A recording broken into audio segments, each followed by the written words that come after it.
आज सुंदर पिचई की एक साल की सैलरी 2000 करोड़ से भी ज्यादा है। मतलब उनकी सिर्फ एक दिन की सैलरी करीबन 6 करोड़ रुपए के आसपास है। आईआईटी से बीटेक, स्टैनफोर्ड से एमएस और यूनिवर्सिटी ऑफ पेंसिल्वेनिया से एमबीए करने के बाद सक्सेस के चांसेस काफी बढ़ तो जाते हैं, पर इतना ज्यादा सक्सेसफुल होना और इतनी सैलरी मिलना सिर्फ इन कॉलेजेस और डिग्रीज की वजह से पॉसिबल नहीं है। एजुकेशन के साथ साथ कई अलग अलग फैक्टर्स होते हैं जिनकी वजह से कोई इंसान इतना सक्सेसफुल बनता है, जैसे कि उसकी हैबिट्स, उसका एटीट्यूड, उसकी डेली रूटीन और सबसे इंपॉर्टेंट उस इंसान का थॉट प्रोसेस। और आज इस वीडियो में हम सुंदर पिचई की लाइफ और उनकी पर्सनालिटी का एक डीप एनालिसिस करने वाले हैं और हम उनकी लाइफ की कुछ स्टोरीज और इंटरव्यूज में करी गई कुछ डिस्कशंस के जरिए उनकी सक्सेस के रीजंस को थोड़ा बेटर जानने की कोशिश करेंगे। तो चलो स्टार्ट करते हैं उनकी डेली रूटीन से। सुंदर पिचई सुबह यूजुअली 6:30 से 7 बजे के बीच उठते हैं। वैसे तो मैक्सिमम सीईओ सुबह उठते ही पहले अपने मेल्स चेक करते हैं या फिर मेडिटेशन या वर्कआउट करते हैं, पर सुंदर पिचई सुबह सबसे पहले न्यूज़पेपर पढ़ना पसंद करते हैं। और गूगल जैसी टेक कंपनी के सीईओ होने के बाद भी ये आज तक वॉल स्ट्रीट जर्नल का एक फिजिकल प्रिंट न्यूज़पेपर ही पढ़ते हैं। और न्यूज़पेपर पढ़ने के दौरान ये चाय पीना पसंद करते हैं। और कुछ इस तरह बहुत ही सिंपल तरीके से इनकी दिन की शुरुआत होती है। वैसे सुंदर पिचई एक वेजिटेरियन है और अक्सर ब्रेकफास्ट में ये सिर्फ एक ऑमलेट खाना ही पसंद करते हैं। वैसे घबराइए मत, मैं कुछ गलत नहीं कह रहा। यूएस और वेस्ट में ज्यादातर ऑमलेट को एक वेजिटेरियन डिश ही माना जाता है। पर इनके बारे में एक बहुत इंटरेस्टिंग फैक्ट ये है कि जहां मैक्सिमम सीईओ सुबह ऑफिस पहुंचने से पहले जॉगिंग या वर्कआउट करते हैं ताकि पूरा दिन उनकी बॉडी और माइंड अच्छे तरीके से काम कर सके और मीटिंग के दौरान वो ज्यादा फोकस्ड और प्रोडक्टिव रहें, वहीं सुंदर पिचई कुछ अलग है। इनकी दिन की शुरुआत तो बहुत ही स्लो होती है, पर ऑफिस पहुंचते ही अपने एक्शन मोड में आ जाते हैं और मीटिंग रूम्स या कैबिन्स में मीटिंग करने के बजाय ये चलते हुए मीटिंग्स और डिस्कशंस करना पसंद करते हैं।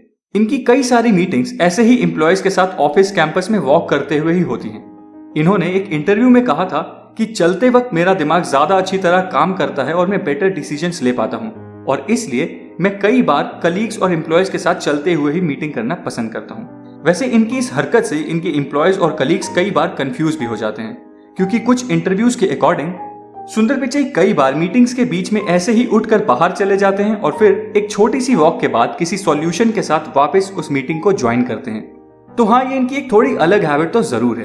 पर ऑफिस के बाद अगर इन्हें कभी थोड़ा टाइम मिलता है तो ये थोड़ी एक्सरसाइज और वर्कआउट भी कर लेते हैं। और एक इंटरव्यू में इन्होंने बताया था कि अक्सर काम के बाद मैं टाइम पर ही घर पहुंचना पसंद करता हूं ताकि मैं अपने बच्चों के साथ थोड़ा टाइम स्पेंड कर सकूं। चलिए अब गूगल के सीईओ की इस रूटीन को थोड़ा एनालाइज करने की कोशिश करते हैं।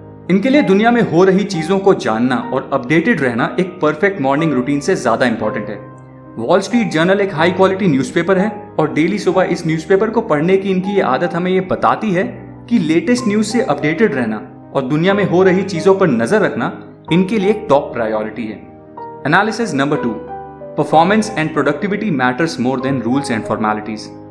गूगल के कैंपस में पता नहीं कितने ही मीटिंग रूम्स होंगे, पर क्योंकि इन्हें पता है कि जब ये वॉक करते हैं तब इनका दिमाग बेटर डिसीजंस ले पाता है, इसलिए ये सिर्फ रूल्स और फॉर्मेलिटीज को फॉलो करने के बजाय पूरा ध्यान आउटकम पर रखते हैं। और ये इस बात की परवाह नहीं करते कि डिसीजंस मीटिंग रूम में बैठ कर लिए जाएं या वॉक करते वक्त। बेटर डिसीजंस लेना इनके लिए फॉर्मेलिटीज और रूल्स को फॉलो करने से ज्यादा इंपॉर्टेंट है।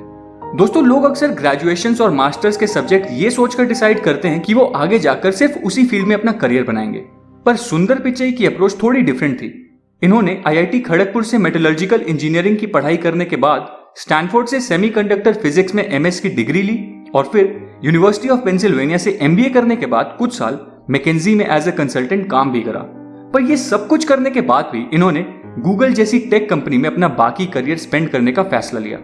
और इस तरीके से अपने करियर को चूज करने के पीछे का रीजन है इनका थॉट प्रोसेस, और यही है हमारा तीसरा एनालिसिस। इन्होंने अपने एक इंटरव्यू में स्टूडेंट्स के लिए कुछ एडवाइस दी थी और कहा था that take time to find the thing which excites you more than anything else in the world, not the thing your parents want you to do or the thing all your friends are doing or the society expects of you. और ये जो advice इन्होंने students को दी, कुछ वैसा ही इन्होंने खुद अपने करियर में भी किया। इन्हें जब ये समझ आ गया कि इनको सबसे ज्यादा मजा टेक्नोलॉजी की फील्ड में काम करने से आता है, तो इन्होंने बिना ज्यादा परवाह किए अपने करियर का पूरा ट्रैक ही बदल कर रख दिया और फाइनली टेक्नोलॉजी के लिए अपने पैशन को पूरा करने के लिए इन्होंने गूगल को ज्वाइन कर लिया। पर क्या सिर्फ अपने पैशन को फॉलो करना काफी था या फिर इनके सक्सेस के पीछे और भी कुछ बड़े रीजंस हैं? चलो जानते हैं। देखो, क्योंकि गूगल को ज्वाइन करना सिर्फ इनकी जर्नी की शुरुआत थी और आप कितने सक्सेसफुल बनोगे ये जर्नी की शुरुआत में नहीं बल्कि जर्नी के दौरान पता लगता है, तो गूगल की जर्नी के दौरान इनके कई ऐसे किस्से हैं जो इनके सक्सेस के रियल रीजन हैं। सो इसलिए इनकी गूगल की जर्नी की कुछ स्टोरीज के बारे में बात करते हैं। सन 2004 में जब सुंदर पिचई ने गूगल को ज्वाइन किया तो ये वो दौर था जब सिलिकॉन वैली और गूगल दोनों ही काफी बुलंदियों पर थे और गूगल का बिजनेस काफी सही रफ्तार से ग्रो कर रहा था। कंपनी का आईपीओ एक हिट था और गूगल उस दौरान कैश और नए आइडिया से भरा पड़ा था। इस टाइम सुंदर पिचई को एक क्रिटिकल प्रोजेक्ट मिला और वो इनके शुरुआती प्रोजेक्ट्स में से ही एक था। इन्हें इस प्रोजेक्ट का इंचार्ज बनाया गया और इनसे कहा गया कि डेल जैसे एक बड़े कंपेटिटर को ये इस बात के लिए कन्विंस करे कि वो अपने कंप्यूटर्स में गूगल का सर्च इंजन प्री इंस्टॉल मतलब पहले से ही इंस्टॉल करके अपने कस्टमर्स को दुनिया भर में अपने कंप्यूटर्स बांटे। मैनेजमेंट ने इन्हें इस प्रोजेक्ट का इंचार्ज तो बना दिया पर उन्हें थोड़ा कम विश्वास था कि डेल इस ऑफर को कभी एक्सेप्ट भी करेगा। पर सुंदर पिचई ने डेल को इस ऑफर के लिए कन्विंस कर ही लिया और यहां से ये लाइमलाइट में आना शुरू हो गए। इन्होंने बड़े टेक्निकल प्रोजेक्ट्स तो करे ही पर साथ ही साथ इन्होंने गूगल के लिए कुछ इंपॉर्टेंट डिसीजंस में मैनेजमेंट की मदद भी करी। इन्हें इस डील के बाद कुछ ऐसे ही बड़े असाइनमेंट्स मिलने शुरू हो गए थे। उसमें से ही एक असाइनमेंट था माइक्रोसॉफ्ट के खिलाफ एंटी ट्रस्ट रेगुलेटर्स के सामने गूगल की तरफ से डेटा प्रेजेंट करना और एक मजबूत केस बिल्ड करना।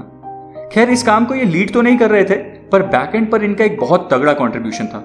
इन कुछ प्रोजेक्ट्स ने सुंदर पिचई को मैनेजमेंट की नजरों में थोड़ा ऊंचा दर्जा ऑलरेडी दिला दिया था पर ये पूरी तरह से लाइमलाइट में तब आए जब इनकी बताई हुई एक प्रेडिक्शन सच साबित हुई और माइक्रोसॉफ्ट ने अपने ब्राउजर इंटरनेट एक्सप्लोरर में से गूगल को हटाकर बिंग को अपना डिफॉल्ट सर्च इंजन बना दिया। सुंदर पिचई ने पहले ही मैनेजमेंट को ये एडवाइस दी थी कि गूगल को अपना खुद का एक वेब ब्राउजर बना लेना चाहिए क्योंकि माइक्रोसॉफ्ट कुछ चाल चल सकता है। पर तब गूगल की मैनेजमेंट ने सुंदर पिचई की इस बात पर इतना ध्यान नहीं दिया था। पर फिर माइक्रोसॉफ्ट की इस हरकत के बाद गूगल की मैनेजमेंट ने सुंदर पिचई को ही गूगल क्रोम के प्रोजेक्ट की रिस्पॉन्सिबिलिटी सौंप दी और ये प्रोजेक्ट गूगल के इतिहास का एक सबसे सक्सेसफुल प्रोजेक्ट रहा और इसके बाद इन्हें बैक टू बैक कई बड़े बड़े प्रोजेक्ट्स की रिस्पॉन्सिबिलिटी सौंप दी गई और फाइनली 10 अगस्त 2015 के दिन सुंदर पिचई को गूगल का सीईओ भी बना दिया गया। अब टाइम है एनालिसिस नंबर 4 की जो कि है बिल्डिंग क्रेडिबिलिटी। कई लोग जब अपना पैशन फॉलो करने के बारे में सोचते हैं तो वो सिर्फ उस एक चीज के बारे में सोचते हैं जिसके लिए वो पैशनेट है। भले ही सुंदर पिचई टेक्नोलॉजी के लिए पैशनेट थे पर उन्होंने सिर्फ टेक्निकल प्रोजेक्ट्स के अलावा शुरुआत से ही हर तरीके की अपॉर्चुनिटी के लिए खुद को तैयार रखा और मैनेजमेंट की रिक्वायरमेंट के अकॉर्डिंग रिस्पॉन्सिबिलिटीज लेते गए और हर रिस्पॉन्सिबिलिटी को पूरी तरह निभाया भी। और इसी वजह से शुरुआत से ही इन्होंने एक बहुत स्ट्रॉन्ग क्रेडिबिलिटी बिल्ड करी। पहले इन्होंने खुद को चैलेंजिंग प्रोजेक्ट्स के काबिल साबित किया और फिर इनकी काबिलियत के अकॉर्डिंग इन्हें ऑटोमेटिकली प्रोजेक्ट्स भी मिलने शुरू हो गए। अब टाइम है एनालिसिस नंबर 5 का जो कि है विजनरी लीडरशिप। एक सीईओ की रिस्पॉन्सिबिलिटी सिर्फ उसी इंसान को सौंपी जाती है जो ये साबित कर दे कि वो कंपनी को बुरे से बुरे वक्त में भी संभाल सकता है और सुंदर पिचई ने तो इससे भी बहुत बड़ी क्वालिटी मैनेजमेंट के सामने साबित कर दी थी। इन्होंने माइक्रोसॉफ्ट की नेक्स्ट मूव को पहले से ही प्रेडिक्ट करके और गूगल क्रोम का आइडिया टाइम से पहले ही मैनेजमेंट को सजेस्ट करके ये प्रूव कर दिया था कि ये इतने विजनरी हैं कि गूगल को बुरे वक्त में संभालने के बजाय ये एक ऐसी लीडरशिप दिखाएंगे कि गूगल को कभी बुरे वक्त में जाना ही ना पड़े। इन्होंने ये साबित कर दिया था कि ये दूर की सोच रखते हैं और गूगल को संभालने के लिए एक बहुत ही अच्छे कैंडिडेट हैं। तो दोस्तों ये थी सुंदर पिचई की रूटीन और उनकी पर्सनैलिटी की एक क्विक एनालिसिस। उम्मीद है आपको ये वीडियो पसंद आई होगी और अगर आपको ये वीडियो पसंद आई है तो इस चैनल को सब्सक्राइब करें, इस वीडियो को लाइक करें और बेल आइकन दबाएं फ्यूचर वीडियो अपडेट्स के लिए। Thank you.